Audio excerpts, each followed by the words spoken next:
70-ak znanstvenika informatičkih tehnologija iz 12 zemalja 4 su tjedna proveli u Dubrovačkom poslijediplomskom središtu radeći na projektima multimodalnih korisničkih sučelja.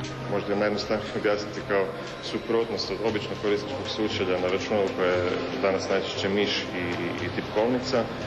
Ovdje se radi na praktički svim mogućim načinima komunikacije čovjek-računalo koji nastoji otići nekakav korak dalje od toga.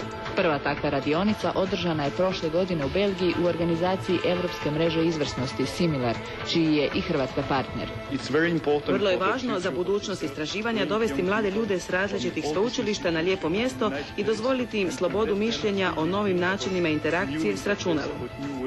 Tako su miješani timovi, među kojima je bilo i 12 polaznika iz Hrvatske, više ili manje uspješno realizirali praćenje moždanih signala putem EEG-a, analizu zvučnih signala, računalno raspoznavanje slike, pokreta ili emocija. Neki od ovdje predstavljenih projekata, poput upravljanja glazbom putem moždanih signala ili detektora umora vozača, mogli bi prerasti znanstvenu razinu i naći svoje mjesto u primjeni.